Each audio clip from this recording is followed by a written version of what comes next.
পশ্চিম বর্ধমানের জেলাশাসক এস পান্নাবালাম জেলা শাসকের কার্যালয়ে এসআইআর সংক্রান্ত একটি গুরুত্বপূর্ণ সাংবাদিক সম্মেলন করলেন।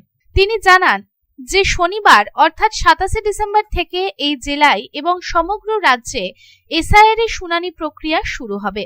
27 ডিসেম্বর থেকে যে শুনানি প্রক্রিয়া অনুষ্ঠিত হচ্ছে তা তাদের জন্য হবে যাদের নামে কোনো ম্যাপিং নেই এবং যাদের 2002 সালের লিস্টে নাম নেই। এই ধরনের ভোটারদের শুনানির জন্য ডাকা হয়েছে। পশ্চিম বর্ধমান জেলায় এই ধরনের ভোটারের সংখ্যা প্রায় 1.4 লক্ষ। তবে তিনি এও জানান যে সকল ভোটারের যৌক্তিক অসঙ্গতি রয়েছে তাদের এখনো শুনানির জন্য ডাকা হচ্ছে না, অথবা জেলা প্রশাসন নির্বাচন কমিশনের থেকে তাদের বিষয়ে কোনো নির্দেশিকা পায়নি। বর্তমানে যৌক্তিক অসঙ্গতি রয়েছে তারা কেবল তাদের স্থানীয় বিএলওর মাধ্যমেই তাদের সমস্যার সমাধান করতে পারবেন এবং বিএলওর মোবাইলে একটি বিশেষ অ্যাপ ডাউনলোড করা আছে, যার মাধ্যমে প্রতিটি বিএলও তার নিজস্ব বুথে যৌক্তিক অসঙ্গতিগুলি সমাধান করছেন। এই জেলায় সমস্ত বিধানসভা নির্বাচনী এলাকা জুড়ে মোট 42টি কেন্দ্র স্থাপন হবে। শুনানির নোটিশ পাওয়ার পরেও যদি কোনো ভোটার 2002 সালের সাথে তার যোগসূত্র খুঁজে পান তাহলে এই ক্ষেত্রে ইআরও এটিকে ম্যাপিং মামলা হিসেবে বিবেচনা করবেন এবং তাদের কাছ থেকে কোনো নথি চাওয়া হবে না। এবং তিনি আরো জানিয়েছেন যারা মাত্র 18 বছর বয়সী তারা যদি 14 ফেব্রুয়ারি প্রকাশিত চূড়ান্ত ভোটার তালিকায় তাদের নাম অন্তর্ভুক্ত করতে চান তাহলে তাদের ফর্ম 6 পূরণ করতে হবে এবং যাদের নামে কোনো ত্রুটি আছে তাদের ফর্ম 8 পূরণ করতে হবে। তিনি বলেন এই শুনানি প্রক্রিয়া 7 ফেব্রুয়ারি পর্যন্ত চলবে। 42টি শুনানি কেন্দ্রের মধ্যে রয়েছে পাণ্ডবেশ্বরে 5টি, দুর্গাপুর পূর্বে 6টি, দুর্গাপুর পশ্চিমে 5টি, রানীগঞ্জে 3টি, জামুরিয়ায় 5টি, আসানসোল দক্ষিণে 5টি, আসানসোল উত্তরে 5টি, কুলটিতে 5টি এবং বারাবণীতে 3টি। সমস্ত রাজনৈতিক দলকে এই শুনানি কেন্দ্রগুলি সম্পর্কে অবহিত করা হয়েছে এবং কোন কোন ইআরও কোন কোন শুনানি কেন্দ্র পরিদর্শন করবেন তার একটি তালিকাও প্রকাশ করা হয়েছে। দেখুন, লজিক্যাল ডিসক্রিপেন্সি আপনি বোধহয় লজিক্যাল ডিসক্রিপেন্সি নিয়ে কথা বলছেন, ওটা ডিসপোজাল আলাদা চলছে। ওটা ওনাদেরকে এখন আমাদের এখানে কোনো ইনস্ট্রাকশন এখন পর্যন্ত নেই, ওনাদেরকেও শুনানিতে এখন ডাকতে হবে।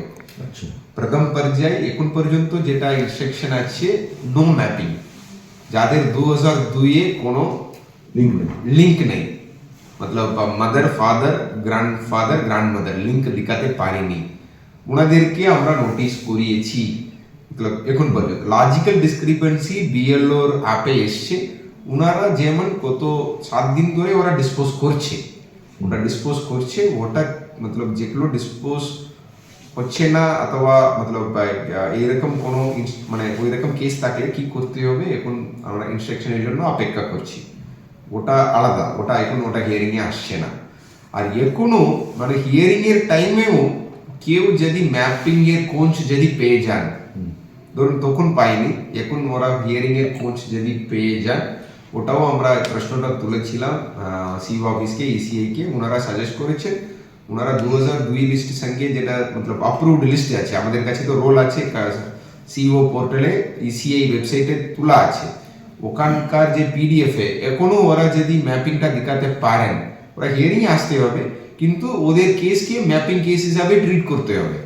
ধরুন আমি একজন ভোটার, তখন আমি মানে এনুমারেশন ফেসে আমি ম্যাপিংটা দেখাতে পারিনি, পরে আমি আমার দাদুর নাম পেয়ে গেলাম অথবা বাবার নামকে খুঁজে বার করলাম, আমি হিয়ারিং এর টাইমে বলে দেখাই মতলব এই আর কি দেখুন আমার বাবার নাম এখানে আছে, তখন আমি পেলাম, এখন পেয়ে গেছি।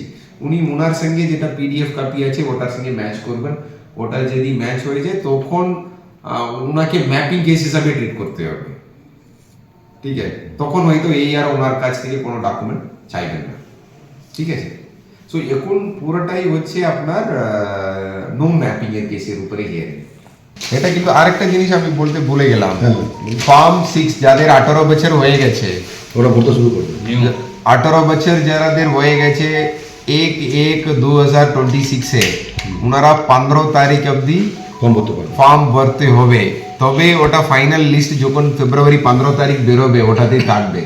যাদের মতলব 18 বছর হয়ে গেছে, আমি আমাদের স্টাফদেরকেও অফিসারদেরকেও এটা বলা হলো, এর মধ্যে যাদের 18 বছর হয়ে গেছে নতুন করে ওদেরটাও ফর্ম 6 দিতে পারেন, এই মেসেজটা ওদেরকে পৌঁছে দিতে হবে। আর যাদের সংশোধন লাগবে, ধরুন ড্রাফট লিস্টে নাম একটু বানান ভুল আছে অথবা এজ ভুল আছে, ওরা ফর্ম 8 দেবে। ফর্ম 8 দিলে তবে কারেকশন হবে। ওটাও আপনার ফর্ম মানে আপনাদের জানুয়ারি 15 তারিখের মধ্যে দিতে হবে, ঠিক আছে? সো এটাও আপনারা এই খবরটাও পৌঁছে দেবেন, ঠিক আছে? আসানসোল থেকে সন্তোষ মণ্ডলের রিপোর্ট, পাবলিক টাইমস। आपके सपनों की नींव हो सबसे मजबूत। उसे दीजिए मजबूती का डोज। JBG हेक्सा TMT, मजबूती का डोज पक्का है।